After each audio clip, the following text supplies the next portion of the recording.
Ya, Cil. Oh, di tanggal anjing. Oke, siap. Thank you banget bro ya thank you waktunya. bro. Oke, ini sebenarnya Selamat malam. momen-momen tadi siang juga sebenarnya kita ketemu ya bro yang Iya, kita ngobrol-ngobrol habis meeting. habis meeting.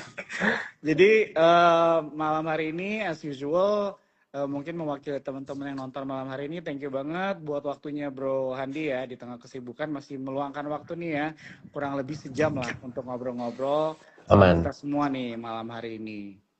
Jadi kan Gimana? kita kan ISG ini menarik ya bro ya, udah Yes, 8.600. Terus target Pak Purbaya itu di berapa ya bro ya? 9.000 kan? 9.000. Tapi gue kayak baru lihat ada post dari Bloomberg, Oh iya, JP 10.000. Morgan 10.000 gitu kan. Iya, Nah tahun ini, depan. tahun depan gitu kan. Jadi kalau yang gue lihat sih, gue nggak akan bilang langsung ke angka segitu, cuma sepertinya terlihat vibes optimisme lah ya di pasar gitu kan. Nah, Yes. dan tentunya kita juga bakal bahas-bahas nih mengenai IPO Supa juga. Tapi sebelum kita ke main topik bro, mungkin boleh nggak di-share sedikit nih pendapat lo gimana ya? Kita kan di hari Selasa baru 2 hari di minggu ini, tapi dari 2 hari ini lo melihat market itu sekarang gimana bro? Atau kalau lo mau recap sampai 5 hari ke belakang minggu lalu juga boleh. Silakan bro. Iya, kalau gue lihat so far 2 minggu terakhir itu cukup bagus lah ya.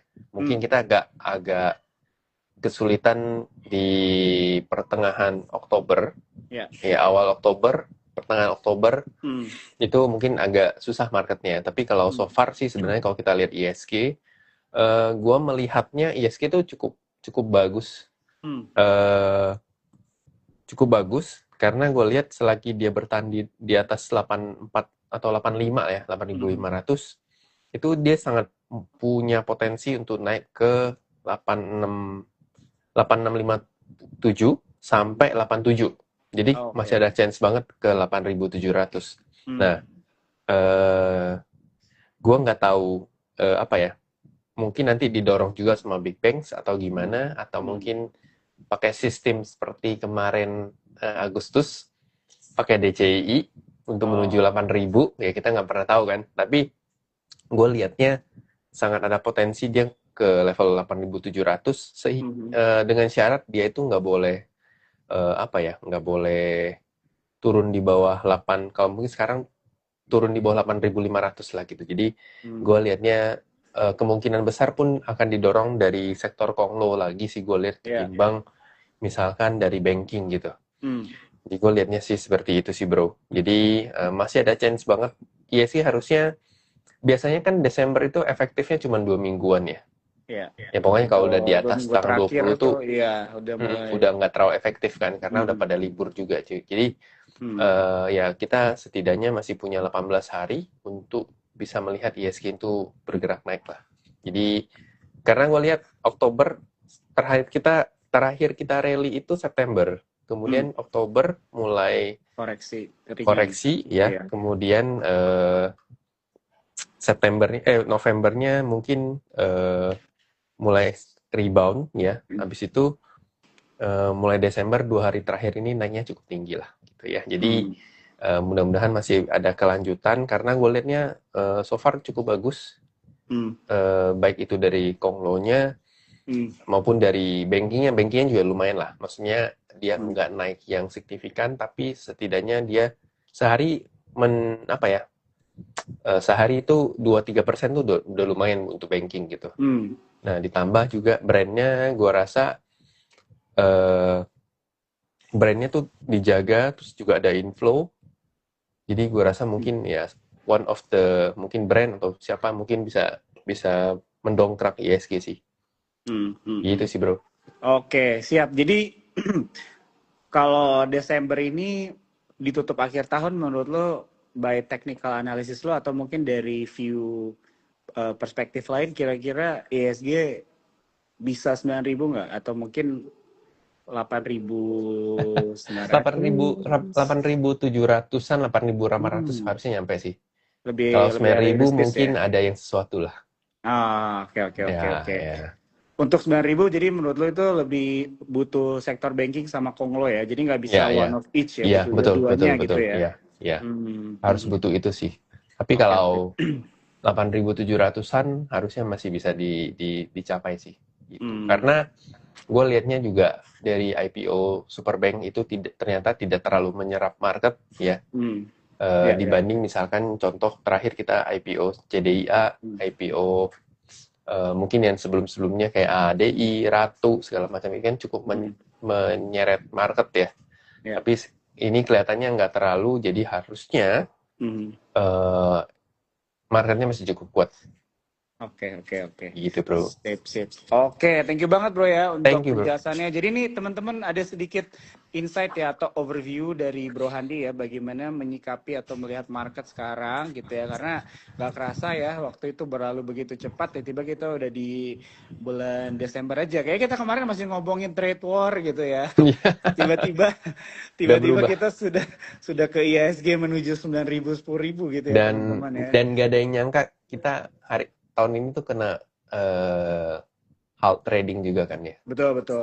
Ya. Ya. Jadi banyak recapnya ya. Kalau Spotify apa ya? Rap Iya, ya kan ya. iya ada recapnya Itu tiap kayak tahun. lucu tuh kalau bikin rap pasar modal tuh ada apa Bikin aja yang recap terjadi top selama 10. setahun. Iya, betul.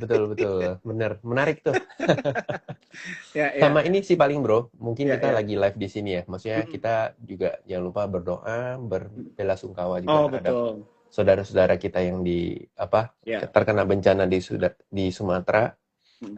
Mungkin kalau lagi profit nggak ada Ya. salahnya kan kita berbagi ya. Ya. Itu kita membantu juga, walaupun kita nggak bisa langsung ke sana, tapi setidaknya ya mungkin dalam bentuk uang Ya. itu cukup membantu lah. Ya mumpung Ya. market lagi bagus, kita dapat profit, why not kita berbagi sih. Ya, setuju ya. Jadi ini bagus banget ya dari Bro Handi untuk mengingatkan kita juga untuk berbagi ya teman-teman ya. Mau profit atau loss juga ya sebenarnya Tetap Bro ya. ya, betul ya. Kita Namanya bisa kemanusiaan. betul berbagi ya teman-teman ya. Jadi Yes. pas di akhir tahun ini juga mungkin kita mulai melihat laporan keuangan pribadi kita atau kalian teman-teman mulai recap lah ya istilahnya perjalanan investasi kalian dan sebagainya mungkin bisa disisihkan ya buat teman-teman kita yang sedang mengalami bencana alam ya teman-teman ya. Oke. Nah bro jadi kalau misalnya kita melihat kan memang 1 tahun ini banyak banget ya kejadian yang terjadi pasar modal. Gue mungkin satu pertanyaan lagi di market kita sekarang. Menurut lo tuh menurut lo ya harga atau titik poin IHSG ini sekarang udah mulai cukup tinggi nggak, jenuh nggak gitu? Atau menurut lo kayaknya sih dengan apa yang ada di market sekarang itu kayaknya masih akan tetap bisa naik IHSG sekarang bro, karena gue mikirnya kan mungkin ada beberapa kali mulai kita dengar gitu ya, maksudnya kalau misalnya semuanya udah optimis, FOMO dan sebagainya, biasanya sudah mulai mengarah-arah ke koreksi gitu Ya. kan. Tanggapan lo gimana bro? Sama ada advice sedikit nggak boleh yang di-share? Kalau gue lihat sih sempat ada optimis, lalu market kan dibanting berapa sempat lah yang konglo-konglo lagi turun minggu lalu atau 2 minggu yang lalu. Nah itu gue rasa mungkin dari retail harusnya banyak juga barang yang mereka buang barang lah. Nah itu biasanya makanya gue indikasinya marketnya masih cukup bagus. Ya pokoknya tadinya pun secara teknikal tuh ISG kelihatan ada rising wedge ya. Kita lihat ya ada rising wedge, cuman per 25 November itu berhasil dipatahin lah skema itu. Jadi overall sebenarnya 85 level 85 itu paling dijaga lah. Kalau level 85 itu jebol itu mungkin bisa berbalik arah. Tapi kalau enggak ya masih stay cukup kuat sih sebenarnya itu bro. Oke. Oke, siap. Jadi teman-teman ini menjadi acuan lah ya, atau mungkin bisa dibilang menjadi bahan pertimbangan juga ya buat teman-teman untuk melihat IHSG kita gitu ya. Sekarang teknikalnya berapa ya. Jadi buat kalian yang buat trading juga tentunya penting ya untuk menjaga batas-batas support juga ya bro ya. Atau cut loss dan sebagainya, stop loss ya untuk supaya istilahnya tidak kecolongan lah ya bahasanya bro ya. Ya tetap harus maksudnya apa ya? Tetap harus lihat atas bawahnya lah. Dan artian oke, kalau dia masih naik segini, nah biasanya kalau lagi hold barang ya batas trailing stopnya dijaga lah. Sesimpel mungkin 5% atau 10% dari high. Itu batas trailing stop-nya lah. Jangan sampai rugi, jangan sampai balik lagi ke harga beli gitu-gitu. Jadi dibatasin aja lah. Dan harus selalu punya mindset, ya nggak apa-apa, TP itu nggak akan pernah salah gitu loh. Taking profit tuh nggak pernah salah gitu. Tapi kalau sahamnya Cuman naik terus bro, terus kita take profit kan tuh kayak, aduh, ya gua itu nggak jadi take profit. pelajaran sebenarnya. Itu jadi pelajaran sebenarnya. Gue pun ngalamin. Contoh, gue tuh ngalamin di cuan. Cuan minggu lalu ya. Minggu lalu kan sempat dibawa turun kan udah naik ke 2.600-an, 2.700, terus turun lagi ke 25 kan. Itu gue sempet take profit. Ya udah, terus hari ini kan masih naik lagi ke 27-an ya sempet ya. Ya udah gitu. Maksudnya ya memang saat itu gue melihat ya volumenya nggak kurang mendukung, terus ada buangan, tapi ternyata kalau dia masih naik lagi ya udah berarti itu yang kita evaluasi. Jadi harusnya trading tuh harusnya begitu sih sebenarnya kayak gitu. Jadi nggak melulu kita menyesal, enggak, tapi justru gimana kalau lu nyesel tapi lu lu evaluasi gitu. Oh, kemarin tuh gue salahnya di mana ya kayak gitu sih. Oke, nah jadi ini menarik ya teman-teman ya. Kalau misalnya kita lihat, karena memang dengan keadaan market yang terus bullish kayak gini kan bro kan, jadi mungkin banyak istilahnya teman-teman yang nonton malam hari ini itu kan ada mungkin ketinggalan momen-momen seperti yang tadi dijelaskan gitu kan, dia kan naik-naik Betul. terus gitu kan. Ya. Dan mungkin ini jadi pelajaran juga ya buat kita di mana bisa berkecukupan juga ya bro ya. Atau mungkin kalau Yes. memang itu mengikuti trading plan kita juga ya kita disiplin Ya aja udah kan. gitu. Ya. Ya udah Kan gitu kan. in the end kan nanti belajar, oh, tapi kok dia masih naik? Kenapa ya? Apa yang kurang dari gue? Ya itu kan cara proses kita belajar itu ya dari evaluasi gitu loh. Gak bisa yang muluk-muluk kita ikut kelas doang, belajar teori doang, tapi prakteknya nggak pernah kita review. Justru menurut gue yang belajar yang paling cepat itu adalah ketika kita praktek, kemudian kita review, praktek lagi, kita review lagi gitu. Oke. Itu menurut gue tuh belajarnya paling cepat. I see. Oke, siap. Thank you banget bro ya. Jadi Thank you, bro. teman-teman kita coba lanjut sedikit ke sektoral. Habis itu kita akan membahas nih mengenai IPO Superbank ya. Nah kalau dari sektoral bro ngelihat gimana nih? Kan gue tahu sih ya, lu kan trader jadi mungkin gak always buy sektoral melihat opportunity gitu ya. Jadi ngelihatnya dari mana saham yang kelihatannya potentially bagus gitu kan. Tapi kalau gue pengen tahu aja kalau lu ada view secara sektoral gitu istilahnya, mungkin di akhir tahun ini sampai Q1 kayaknya masih konglo, walaupun konglo bukan sektor ya, tapi sebenarnya ya saham-saham konglomerasi lah gitu kan. Atau menurut lu mungkin udah mulai ada arus ke sektor banking nih kira-kira, atau mungkin properti, gimana ini bro tanggapannya? Gue lihat kalau sampai awal tahun baru ya, Januari gue rasa juga masih ada sektor konglo lah. Masih cukup perform gue rasa ya. Cuman kalau dibilang seperform sebelum-sebelumnya sih mungkin udah nggak terlalu, tapi apa dibilang masih perform ya masih perform gitu. Terus gue juga kalau gue bilang sih blue chip banking, blue chip termasuk Astra, Telkom itu juga jangan sampai miss gue rasa ya. Itu ada chance sebenarnya posisi banking kita, big banks kita itu udah mulai in short term to mid term itu dia udah mulai uptrend. Oke. Iya, bahkan kayak contoh Bank Mandiri itu kan sebenarnya udah nge-break downtrendnya gitu. Malah sekarang lagi sideways. Nah, ini ada chance banget buat banking itu untuk bisa mulai rally gitu. Nah, cuman masalahnya setahun 2 tahun terakhir kita itu dibiasain trading di saham konglo yang geraknya cepat. Jadi seolah-olah kalau kita beli banking, nge-swing banking nih, berasanya tuh lama banget gitu. Padahal dari dulu ya karakter banking yang bergeraknya seperti itu gitu loh. Sehari naik terlena sama saham ya, terbiasa kan, kan. Iya, terbiasa. Iya. Padahal sebenarnya wajarnya banking itu naiknya sehari itu 3-5%. 5% itu udah sangat perform loh banking ya kan. Maksimal mungkin 3% ya. Itu udah cukup bagus gitu. Jadi ya mungkin karena kita terbiasa 2-3 tahun ini kita trading atau mungkin ada yang swing di Ya. sektor konglomerasi. Jadi Hmm. terbiasa lah sehari naiknya 10 belasan persen. Hmm. Jadi belum terbiasa gitu. Ya, Nah, ya, ya. eh, di sisi banking gua rasa consumer juga menarik, Hmm. digital bank, banking juga termasuk Ya, digital bank ya. Digital banknya ya. juga gua lihatnya posisinya juga cukup menarik.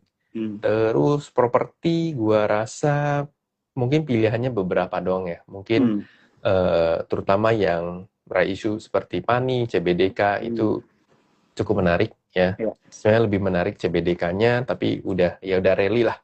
Hmm. CBDK-nya udah 4 hari terakhir ini udah rally Ya. gitu. Jadi harusnya mungkin dia akan masuk konsolidasi. Kalau Hmm. konsolidasinya cukup bagus, harusnya masih bisa lanjut gitu. Jadi Hmm. kalau misalnya teman-teman mau pelajarin soal PANI dan CBDK, Hmm. itu pelajarin reisunya, pelajarin Hmm. fundamentalnya, akan menemukan kenapa alasannya CBDK itu saat ini Hmm. lebih menarik daripada PANI sih.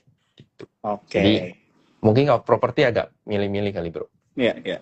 Oke, jadi tetap juga ya teman-teman ya, walaupun secara sektoral gitu ya, entah sektor apapun, dalam kondisi apapun, tetap teman-teman harus mencari juga ya, maksudnya leadernya lah ya di dalam Yes. sektornya gitu kan. Jadi tidak serta-merta satu sektor bagus, semua sahamnya juga bagus. Yap. Nggak juga seperti begitu ya. Nggak kayak dulu sih sebenarnya. Iya, iya, iya, iya. Ya.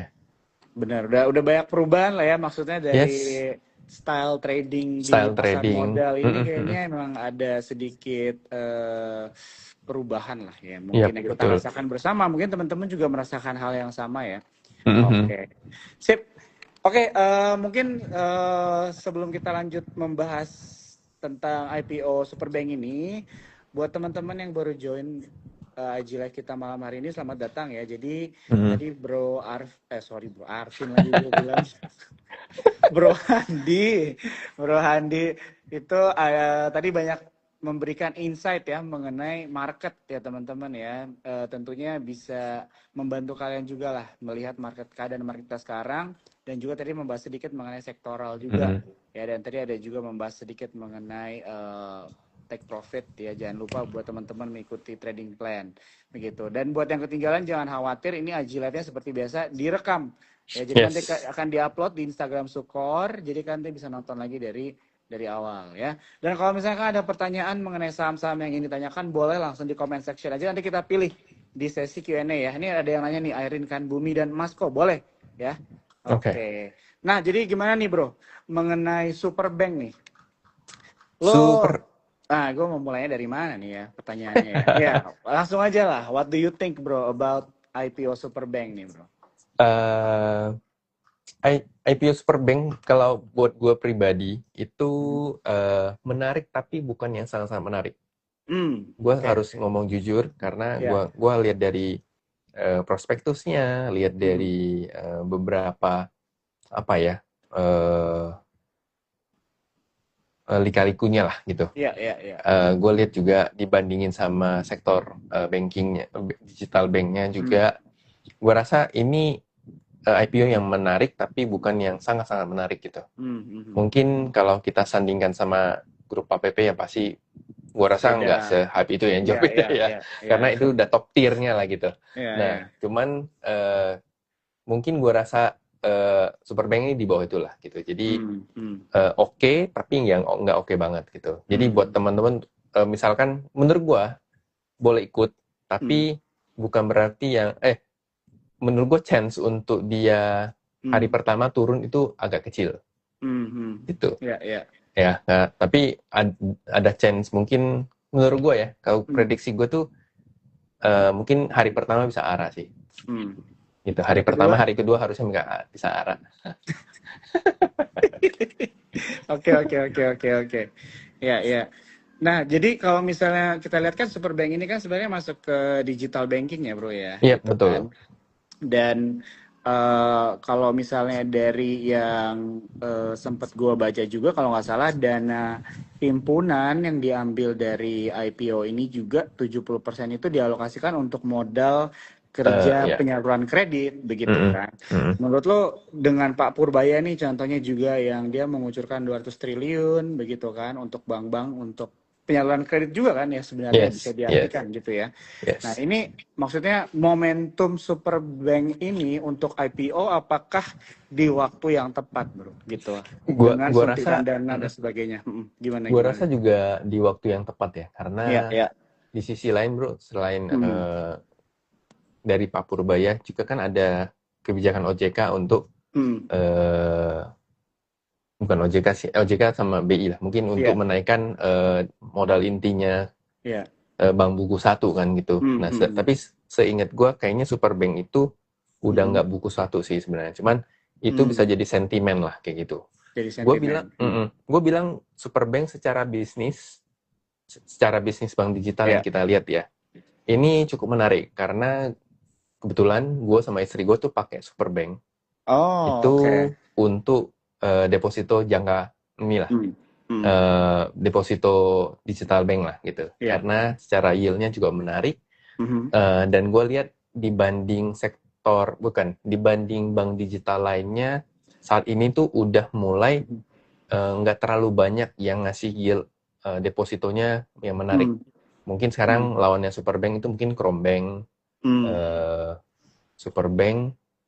Mungkin yang setahu gue cuma dua yang masih Hmm. cukup menarik lah, ngasih yield Iya. mungkin sekitar 7% gitu. Hmm. Masih cukup oke. Cuman kalau yang lain kan, kalau dulu kan bro, kalau kita ingat Hmm. awal-awal kan dari Genius, Iya. pelopor digital bank yang ngasih deposito bulanan itu kan dari Hmm. Genius ya. Nah, kemudian eh, Hmm. habis itu dilanjutin sama Cbank. Iya. Kemudian ada BBB, Neobank. Hmm. Nah, kan sekarang tuh sisanya seingat yang setahu gua itu ada Superbank sama Hmm. si ini apa? Sama si Krombank. Krombank tuh Iya. punya Kredivo gitu. Hmm. Dan gua melihat bahkan Superbank itu secara ekosistem bisnisnya juga berjalan karena dia Hmm. 70% mengayomi, bukan mengayomi sih, tapi memberikan kredit segala macam Iya. untuk Retail dan driver Grab, UMKM. ya untuk Iya. ekosistemnya Grab Iya. lah, Iya. Hmm. UMKM gitu-gitu, Hmm. Hmm. termasuk Hmm.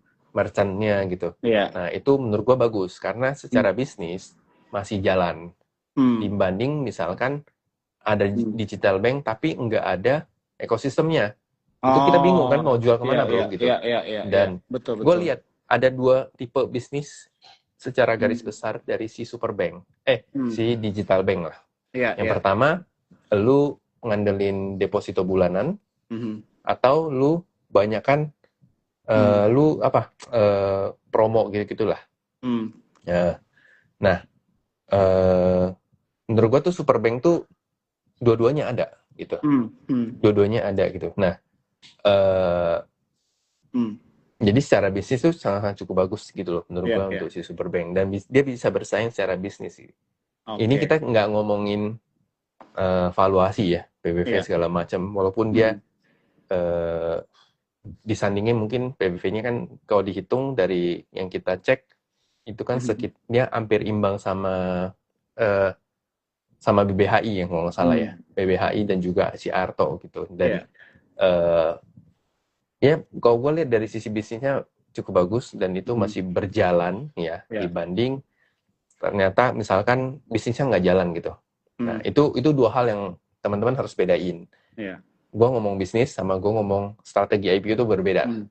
Hmm. Tapi kalau Hmm. secara bisnis, Iya. kebetulan gue pakai, istri gue juga pakai, Hmm. jadi kita tahu gitu loh, Iya. gitu. Nah, jadi itu sih bro.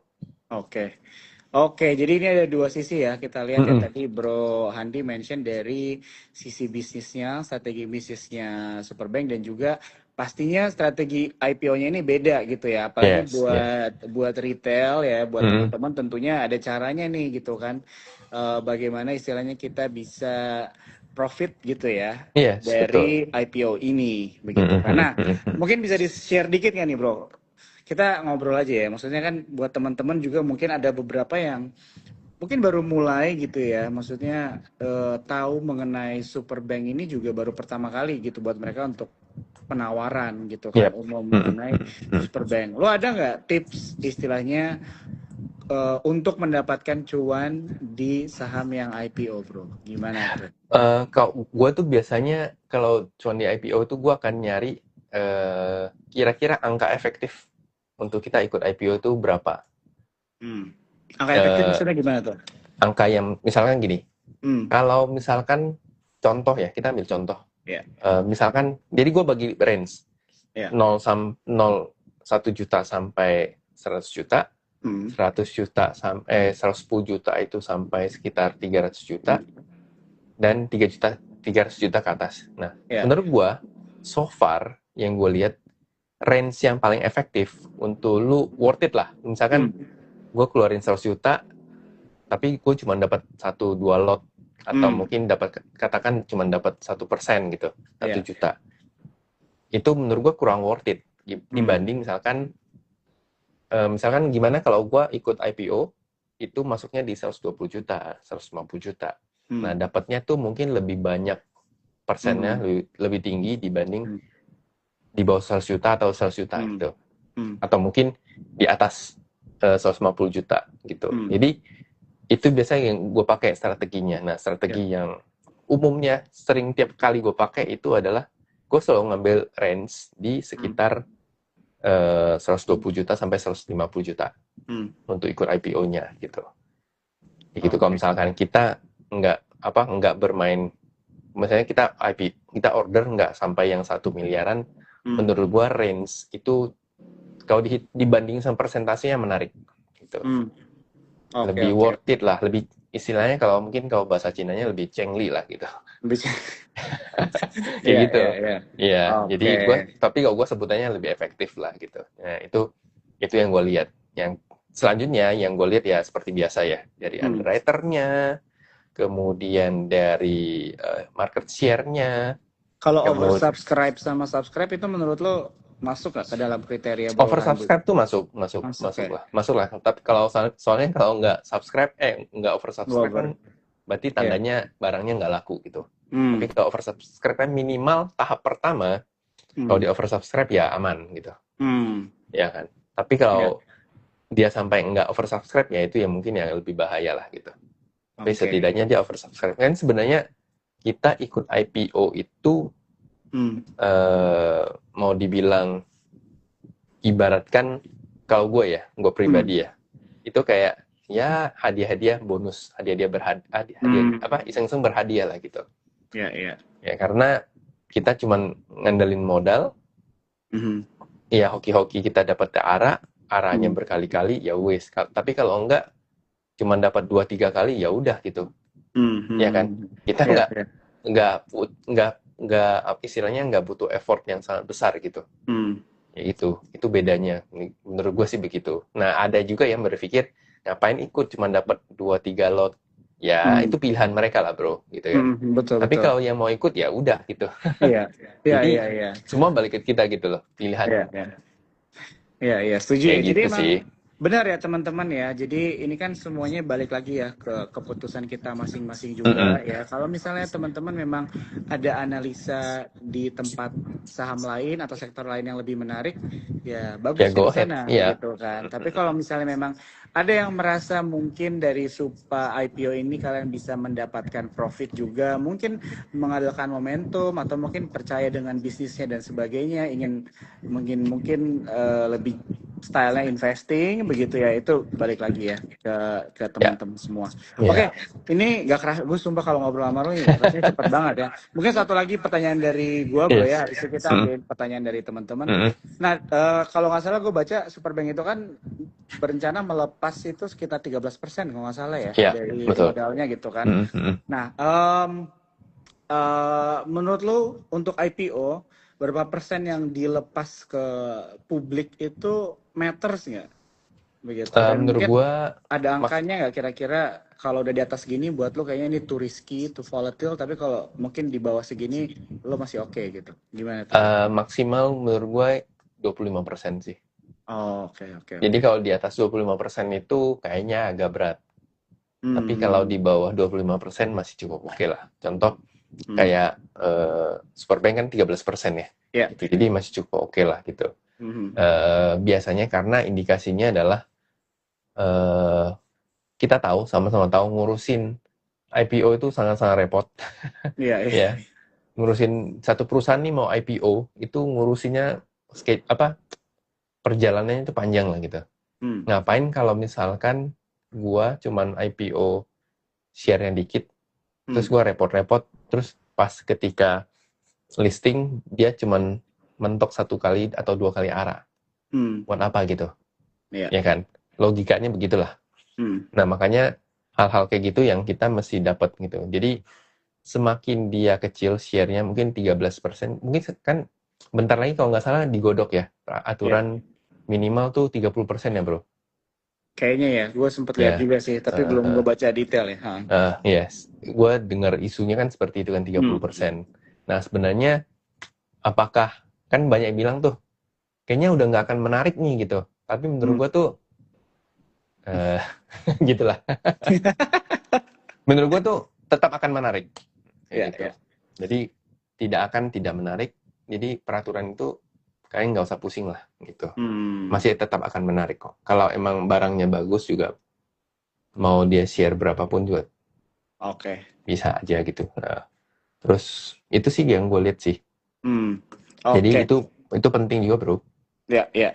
Oke, jadi teman-teman di sini banyak banget ya, maksudnya hal-hal yang bisa kita pelajari, angle-angle cara kita melihat strategi ya untuk Yap. mendapatkan profit atau cuan di dalam pasar modal ya.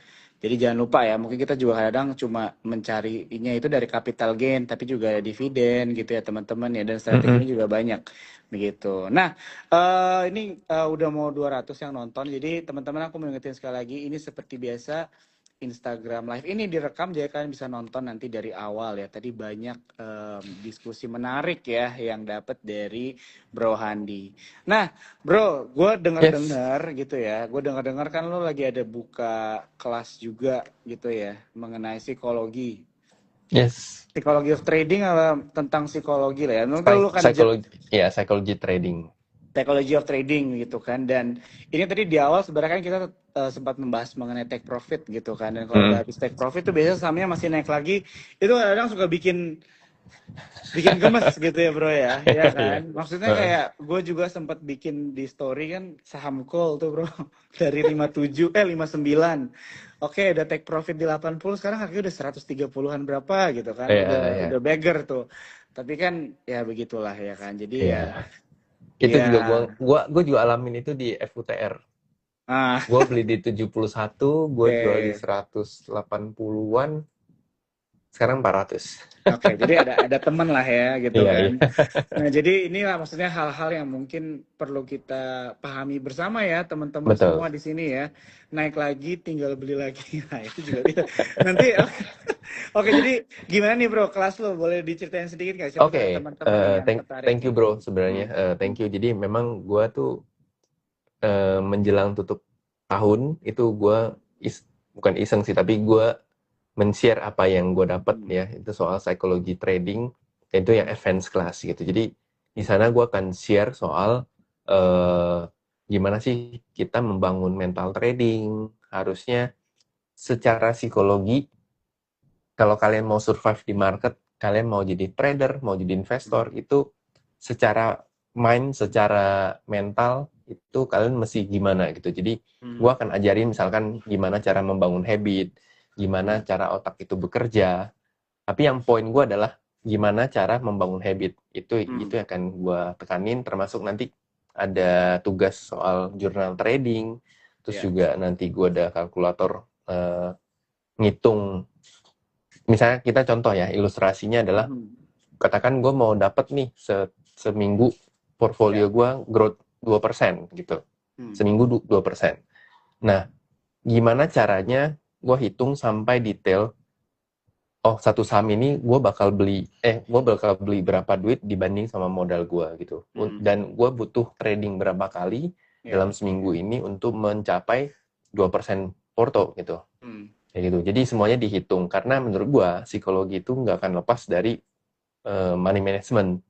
Kalau kita uang kita di manage dengan baik di dalam saham, itu sangat mendukung psikologi kita. Karena gini bro, kadang banyak orang ya, misalkan lu inget nggak pertama kali lu beli saham tuh modalnya berapa? Satu saham. Lupa lagi, udah Iya. lama. Gue dulu pertama kali itu gue beli BRI. tahun 2018. Kisaran harga 3 ribuan lah gitu. Gue dulu top up pertama kali ke sekuritas itu 5 juta. Awal Sama, kayak gue kali. sama deh. Tapi gue belinya AirAsia kalau nggak salah waktu itu. Apa sih? Oh, CMMP ya? Bukan, Apa CMMP. sih? Bukan. Gue AirAsia lupa. kan? Oh, Iya, bukan. Oke. AirAsia. Nah. Nah, kan kita pernah ngerasain ya. Maksudnya pertama kali baru masuk, rasa-rasanya beli BRI 2 juta, terus rasanya begitu dia lihat dia floatingnya naik turun kan kita gugup segala macam kan. Iya, Tapi betul. perlahan kan pelan-pelan bisa tuh.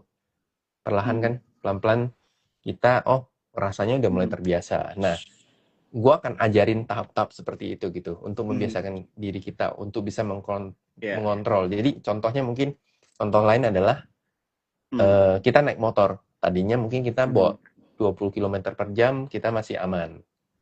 Tapi begitu kita naik ke 50 km per jam, kita ngerasa mulai gugup, takut. Nah, terus kita naikin lagi ke 100 km per jam. Jadi experience itu yang harusnya kita pelajari. Nah, itu yang akan gue ajarin di kelas itu, khususnya di psychology trading, bro. Oke, jadi teman-teman Kayak boleh gitu. ya join. Mungkin ada yang mau nanya-nanya juga kali ya cara joinnya Yes. dan sebagainya. Nanti teman-teman bisa follow aja Instagramnya Bro Handi ya. Karena sebenarnya di luar dari psikologi ini juga Bro Handi suka kasih banyak market update dan insight lah ya. Sama-sama rekomendasi kan Bro kan. Yes. Oke, sip. Oke. Thank Gue you banget ya Bro di ya. postingan feed gue ada kok Oh, soal di kelas ini. postingan feed-nya Ya, ya. nanti tinggal dicek. Teman-teman bisa cek aja, nanti klik Instagramnya Bro Handi, ini ada di pojok kiri ya. Kapan Betul. kelasnya tuh Bro katanya? Kelasnya dimulai Jumat ini.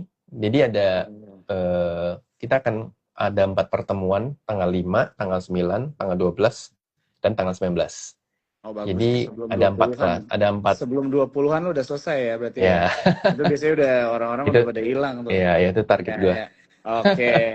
Ya, teman-teman jangan sampai ketinggalan ya kalau kalian mau belajar pas nih di akhir tahun mungkin lebih mengarahnya ke psikologi gitu ya. Karena biasanya 20 ke atas market tuh emang agak Udah santai. udah santai lah ya. Iya. Oke, sip. Pas banget nih kita tinggal Thank you, bro. 15 menit lagi kita coba ya jawabin pertanyaan teman-teman malam hari ini. Silahkan ya pertanyaannya ditanyakan. Ini ada pertanyaan dari Agi Wibianto. Nanya, saham Bumiko gimana tuh? Oke, Bumi. Ya, Bumi. Aku pin ya, Agi Wibianto ya. Bumi so far dia masih ada jualan ya. Maksudnya gue lihat masih outflow. Masih belum beres juga outflow-nya. Gue lihat secara teknikal kayaknya 230-nya nggak bisa nggak boleh di breakdown lah, nggak boleh dijebolin. Jadi selagi dia masih di atas 230 itu masih cukup oke lah, masih cukup menarik gitu. Tapi kalau dia udah mulai jebol itu mungkin dia akan next ke target sekitar 220. Dan target atasnya mungkin yang terdekat ya sekitar 280 sih menurut gua. Kayak gitu. Oke, itu untuk Bumi ya. Kita lanjut lagi. Ini ada pertanyaan dari Sofi Novianti. Untuk emiten cuan dan CDIA gimana strateginya Kak? Kira-kira masih boleh nambah Kak? Oke. Cuan. Ya. Cuan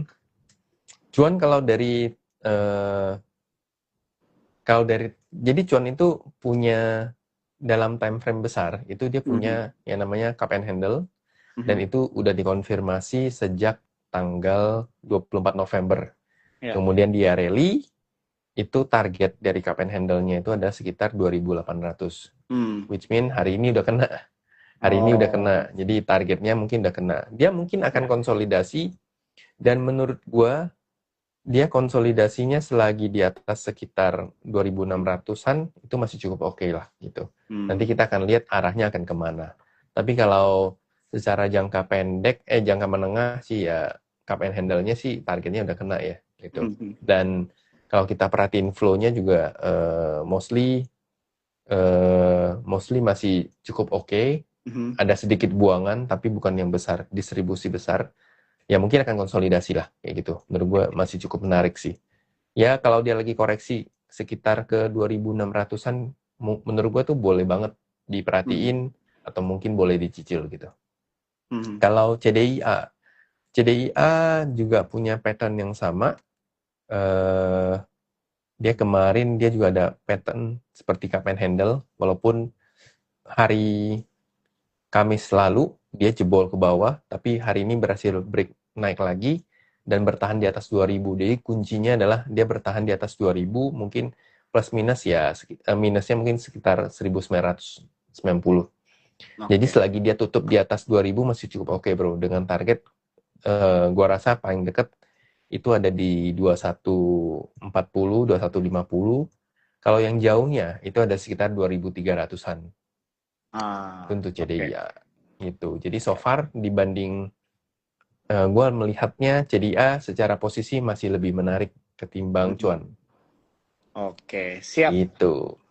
Sofi Novianti udah dijawab ya pertanyaannya. Kita lanjut lagi. Ini ada pertanyaan, nih menarik nih. Lina MKP nih. Goto kok gimana nih Goto? Dengan Ah, semua spekulasi, berita, mau merger. so far gue lihat Goto itu sebentar. Sebenarnya cukup menarik sih Goto. Hmm, Goto itu punya average market di sekitar 66. ya, Average market itu ya harga rata-rata ya. market eh, per 24 September itu di Mhm, sekitar 66-65 lah gitu. ya. Jadi kalau misalkan kita bisa dapat di sekitar 64, 65 menurut gua cukup menarik. Hmm, Dan so far beberapa hari ini dia bertahan dan membentuk support di 64. Jadi dia punya chance itu bisa mungkin masih ada chance naik ke 73. hmm, 73 sampai 77 itu targetnya. hmm. Asal 64 atau 63-nya nggak boleh tutup di bawah itu. Nggak boleh tutup di bawah 63 atau 64. Hmm. Jadi Goto sih sebenarnya cukup menarik sih gitu. Oke, ini di luar dari merging dan sebagainya, Bro Ya ya? di luar dari merger ya. Ini dan ini Ya, gue cuma lihat dari flow-nya, dari ya, pergerakannya. Menurut gue ya. menarik gitu.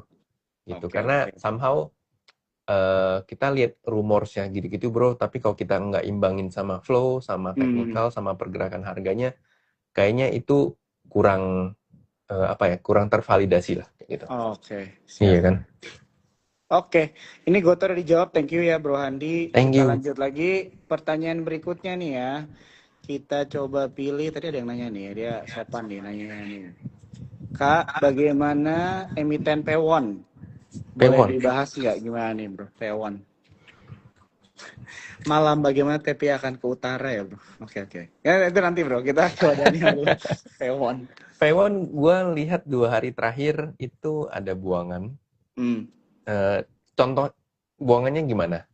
Dia opening gap up habis itu turun.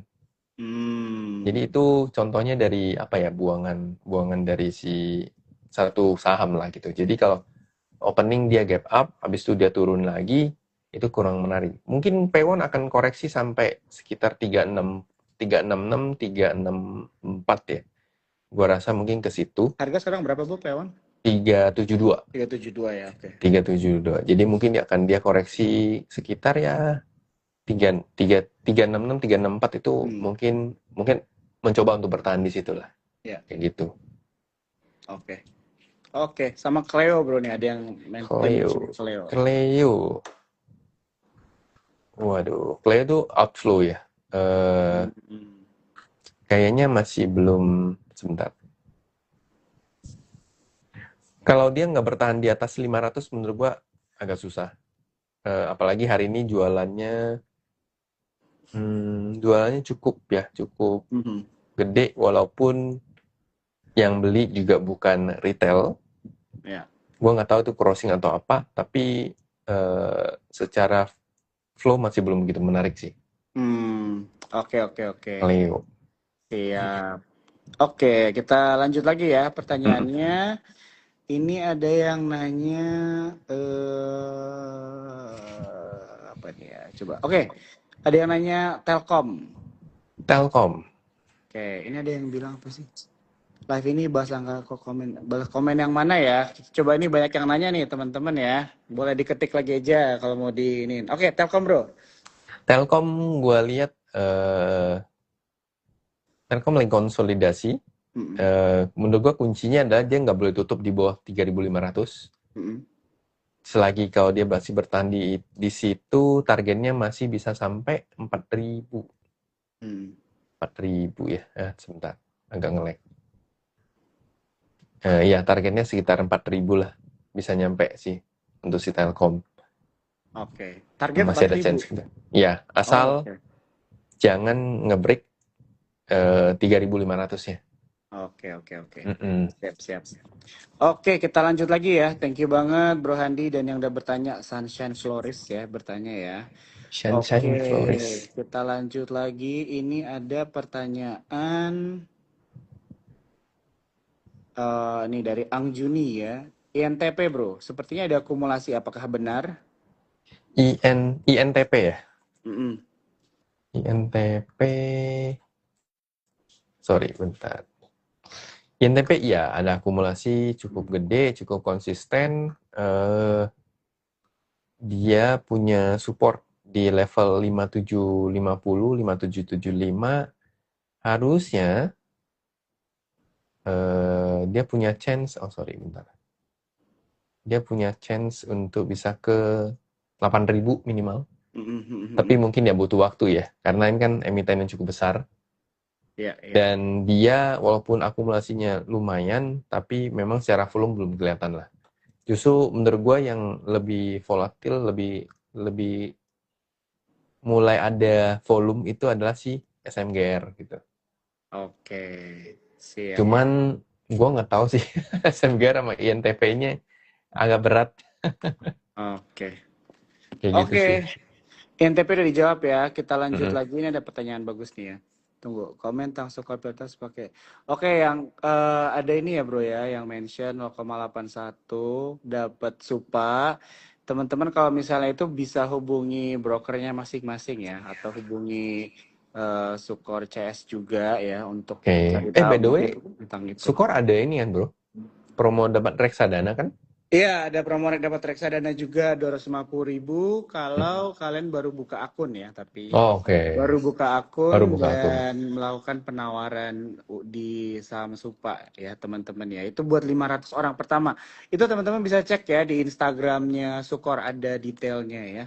Buat kalian yang mau reksadana 250.000. Oke, kita lanjut ini ada pertanyaan bagusnya. Nah, ini Aprianto HP ya. Nah, nih dia pengen tahu tentang cara analisa nih, Bro. Kak penasaran untuk mengetahui cara tahu yang bid itu retail atau asing, real or fake bid, apakah ada tips? Nah, ini menarik nih. Untuk mengetahui cara tahu yang bid itu retail atau asing, real or fake bid. Biasanya kalau real or fake bid itu pasti akan muncul di saham-saham yang market cap-nya kecil, yang Mhm. tipis, yang bukan yang ya third liner lah ya. Itu sangat memungkinkan untuk membentuk bid atau offer Mhm. palsu gitu. Nah, Ya. biasanya diidentifikasi dengan bid yang terlalu rapi. Dan artinya misalkan kalau 9.000 ya 9.000 nggak jauh beda lah 9.000 9.000 Mhm. 9.000 gitu. Kemudian Ya. eh, kemudian kalau bisa tahu itu bid retail atau asing sih sebenarnya bisa lihat ya. Jadi kalau Mhm. misalkan kita klik, kalau nggak salah gue di spot yang desktop itu kan kalau di order booknya di bagian harga kan kalau diklik itu akan muncul antrian di harga itu. Jadi kalau Ya. antriannya di harga itu kelihatannya banyak puluhan ribu lot atau ribuan lot, itu Mhm. jelas itu bukan retail gitu. Oh, Kayak gitu oke, sih oke. yang gue lihat dari situ. Terus udah sih. Terus Oke. kalau ini ada satu banding sih antara Mhm. lokal sama asing juga itu cara ngantrinya, cara Mhm. mereka naikin harganya itu juga beda sih. Oke. Tapi itu cukup panjang kalau dijelasin di sini sih. Oke, jadi mungkin Aprianto itu jawaban singkatnya ya. Tapi kalau kalian mungkin Aprianto tertarik ya untuk tanya-tanya lagi bisa langsung follow ya Instagramnya Bro Yes, Handi juga ya. Karena lu juga ada komunitas ya Bro ya. ada. Jadi teman-teman bisa tanya-tanya tuh gimana cara joinnya. Oke, kita lanjut. Ini ada pertanyaan dari Property Signature 899. Kok Inet apakah pesta sudah berakhir? Belum dong. Kan belum, Belum. karena ini kan mau reisu. Jadi Hmm. gini, kalian pelajarin soal reisunya Inet. Mm, mm, mm, mm. Kemudian kalian pelajari lah reisunya Ya. Inet. Zaman sekarang itu kalian bisa baca, kalian bisa minta bantuan Hmm. ChatGPT atau Hmm. Gemini itu untuk bisa membantu kalian merangkum soal INET, soal prospektusnya segala macam, soal proyeknya. Jadi menurut gue tuh INET itu reisunya cukup menarik dan kelihatan juga mereka itu sangat butuh modal untuk proyeknya mereka lah gitu. Jadi INET itu akan jauh lebih besar dari INET itu memang jauh lebih besar daripada WiFi karena dia induknya kan ya. Jadi itu yang mesti kalian pelajarin. Jadi kalau dibilang pestanya sudah berakhir, kayaknya belum ya karena reisunya juga belum keluar kan jadwal barunya. Cuman so far harusnya jadi gitu.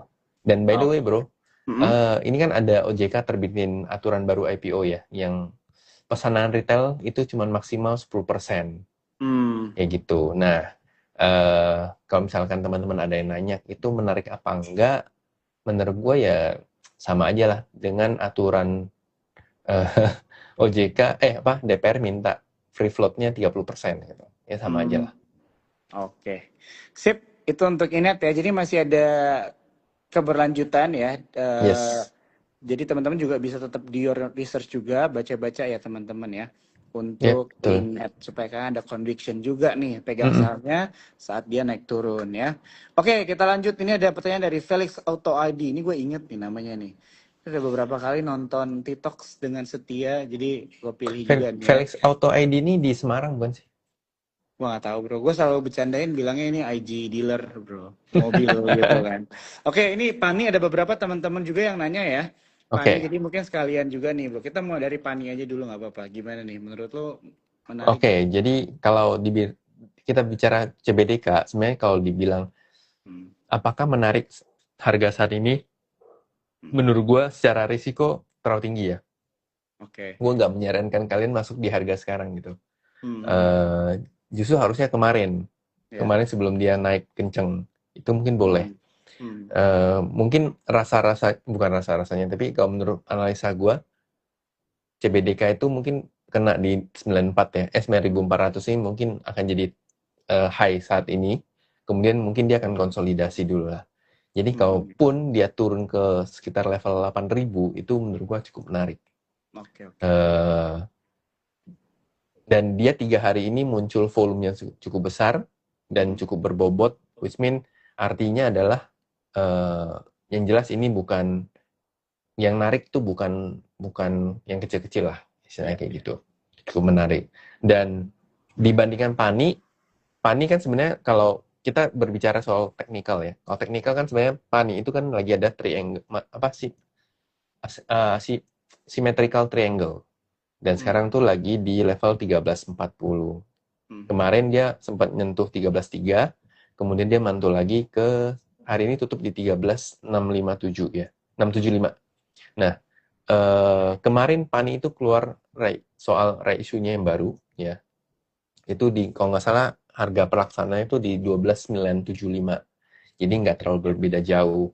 Dan dia tuh punya 2 skema. Sebenarnya kalau dia kan sebenarnya isunya Pani itu yang kali ini itu adalah untuk menyerap kepemilikan dari CBDK. Jadi dia mau kuasain full soal si CBDK. Dan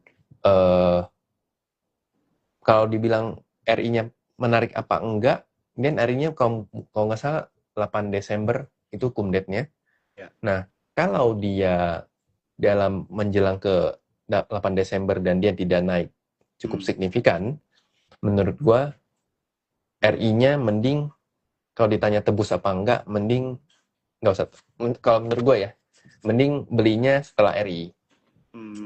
Karena harga sekarang sama harga pelaksananya nggak terlalu jauh.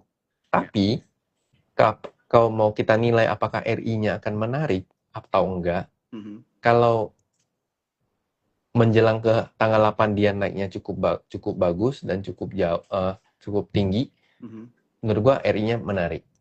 Jadi RI-nya mengharuskan ya kita harus tebus lah gitu. Jadi pilihannya adalah 2 itu sih menurut gua. Cuman kalau ditanya lagi apakah Pani atau CBDK yang menarik kok in long term, menurut gua CBDK jauh lebih menarik. Karena CBDK sebagai bukan entitas induk, anak perusahaannya itu secara fundamental masih sangat punya ruang untuk bisa bergerak, ya, dengan aset yang lumayan gede, kemudian dengan laba yang cukup bagus untuk CBDK. Jadi buat gue pribadi CBDK jauh lebih menarik daripada PANI sih. Oke, sip. Itu. Itu ya, Felix Oke, Auto bro. ID ya, showroom mobil, sukses terus ya bisnisnya. Ternyata Iya. dia dari Serpong bro ya, bukan Ayo dong Surabaya. sponsor Sukor. Sponsor mobil ya. Buat Iya. buat hot juga boleh. Iya, iya, iya, Iya nggak benar-benar. kan? Siapa tahu nanti pas lagi membahas sektoral otomotif lagi hot kan. Kita syutingnya di Nah, sana ya. masuk. Oke, ini kita udah lewat, tapi nggak apa-apa ya teman-teman. Gak Aku apa-apa. tambahin 2 menit lagi ya. Kita coba Mm-mm. ambil pertanyaan. Ini oke. Ini ada yang nanya Bumi, ada yang nanya Cuan, ya. Ini udah dijawab tadi Udah teman-teman jawab. ya. Jadi nanti kalian bisa nonton aja ininya ya, rekamannya. Oke, kita lanjut lagi. Ini ada pertanyaan mengenai saham Pak PP. Oke, boleh deh, nggak apa-apa deh ya, walaupun kita udah bahas dikit. Kalau dari saham Pak PP, bro, lu dari semua saham Pak PP ada favorit nggak sekarang? Atau nggak secara technical analysis nih lagi lebih lebih menarik daripada yang lain nih untuk saat ini? CDIA sih sebenarnya. CDI ya? CDIA, CDIA walaupun hari ini naik ya, maksudnya udah di 2000-an, cuman menurut gua selagi di atas 2000 tuh cukup menarik lah CDIA. Ditandain juga muncul lagi volume yang cukup besar hari ini dan minggu lalu setelah dia sempat kering ya, konsolidasinya volumenya nggak ada, tapi Kamis kemarin dia menguat dan muncul volume lagi, hari ini juga menguat dan muncul volume lagi, jadi ya cukup menarik selagi dijaga di atas 2000 atau mungkin toleransinya 1980 itu cukup menarik lah. Upside-nya masih tinggi dan gua rasa tahun depan mungkin dia masih tetap anak bungsu yang harus diurus. Oke, kita ini ada pertanyaan Antam bro, gimana nih kalau melihat Antam? Antam tuh ya agak berat ya. Sebenarnya Antam itu lagi konsolidasi, kalau misalnya teman-teman lihat itu antara dia jadi bearish triangle atau dia jadi bullish triangle. Kalau jadi bullish triangle dia minimal harus nge-break level 3050. Tapi kalau dia begitu jebol 2900, maka next-nya dia akan turun lagi. Cuman menurut gua harusnya 2900 kemarin itu adalah bottom-nya untuk beberapa saat ke depan. Jadi harusnya ada potensi mungkin buat Antam untuk bisa break out ya. Dia juga ada akumulasi. Siapa tahu itu jadi sentimen dia bagi dividen interim ya, tapi kita nggak tahu ya. Tapi mungkin bisa jadi sentimen itulah. Yang penting dia nge-break 3050 itu dia punya chance setidaknya naik ke level 3320-an. Oke. Sip. Gitu, bro. Kita udah udah lewat 6 menit ya. Tapi gue mau ada satu pertanyaan lagi nih, bro. Yes. Kira-kira ada nggak advice gitu ya, atau bisa juga dibilang wejangan nih bahasanya buat teman-teman menghadapi market di minggu ini ya, atau kalau mau di akhir tahun ini ya, bro, kita udah di Q4 dan juga dengan adanya IPO ini, kira-kira ada yang bisa di-share nggak nih buat teman-teman yang nonton malam hari ini? Wejangannya sih ya seperti yang tadi gue chat ke lu sih. Yang penting gini, menurut gue tuh jaga modal, jangan sampai modalnya habis, itu paling penting. Otomatis kalau kita jaga modal, kalau kalian mau trading, ya disiplin, gitu. Cut loss-nya disiplin, toleransi loss kalian berapa persen, itu juga kalian harus disiplin lah, gitu. Kemudian fleksibel, jadi jadi trader itu harus fleksibel lah. Ada kalanya nanti kita akan main, mungkin 2-3 tahun kita akan 2 tahun ini terakhir kita main di sektor konglo. Nanti ada kalanya kita sebagai trader main di saham-saham yang berfundamental, main di banking, main di consumer. Nanti akan ada saatnya, gitu. Akan ada saatnya manggung lah. Contoh paling simpel kita lihat, siapa sih nyangka HMSP itu bisa naik lagi? Ya kan lumayan dong, lumayan ya, naik dari 600, 500-an naik ke hampir 1000. Itu kan menarik gitu. Nah, so yang harus perhatiin dari kalian, kita sebagai trader ya momentum, mana yang rame, kalau posisinya oke bagus ya kita main gitu loh. Jangan karena gini bro, kadang tuh mungkin kita masih belajar ya. Iya. Terus karena kita lihat-lihat apalagi sekarang era sosmed ya. Hmm. Kadang tuh era sosmed saat ini tuh kadang bisa membuat kita jadi ragu. Padahal kita udah nentap nih, gue mau jadi trader gitu. Iya, iya. Tapi karena satu dan lain hal, lihat sosmed, orang ngobrol, wah ini contoh misalkan lu trader, tapi lu akan mulai goyah ketika ada orang yang bilang, wah ini PBV, valuasinya mahal gitu. Padahal sebenarnya kita sebagai trader, layaknya seorang pedagang, yang kita manfaatin adalah apa? Keramaian. Di mana ada volume, itu yang kita cari duit kan gitu. Nah beda cerita kalau kita investor. Kalau kita investor ya tentu valuasi itu harus kita lihat. Sektoral, valuasi bisnisnya itu yang harus kita lihat. Nah jadi dari situ kita bedain dulu. Mau jadi trader atau mau jadi investor. Habis itu ya tetap mau lu jadi trader atau mau jadi investor, jaga modal lu jangan sampai habis, jaga risk lu, dan ya harus fleksibel gitu. Itu menurut gue yang bisa membuat kalian bertahan lah. Ya. Dengan so far gue dari 2018 itu yang gue dapetin sih sebenarnya. Oke. Modal itu paling penting sih, modal sama resiko itu paling penting.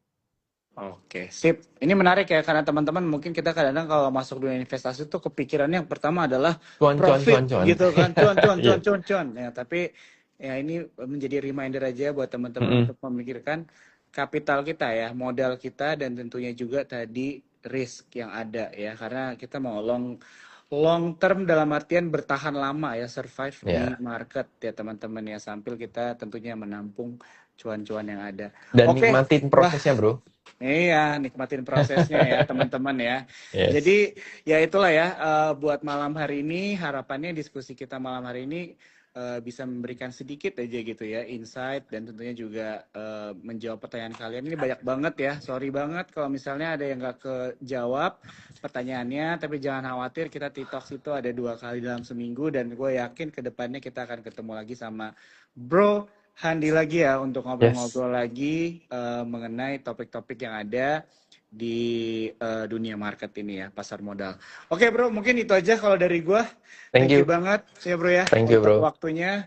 Semoga thank you atas kesempatannya. Siap. Semoga kita bertemu lagi offline atau online. Dan buat teman-teman semua malam hari ini, doa kita buat kalian ya, mungkin ada yang masih terdampak dengan apa yang terjadi ya bro ya. Ya, betul. Sumatera, dan juga buat semua kalian yang dunia pasar modal itu bertahan gitu ya bro ya, modalnya tidak terkikis gitu kan, habis dan tentunya mendapatkan profit, tapi tetap harus belajar cukup juga ya dengan apa yang didapatkan. Oke, mungkin itu aja bro dari gua. Sampai bertemu lagi bro ya. Sampai bertemu lagi. Thank you bro. Bye semuanya. Thank you guys. Dadah.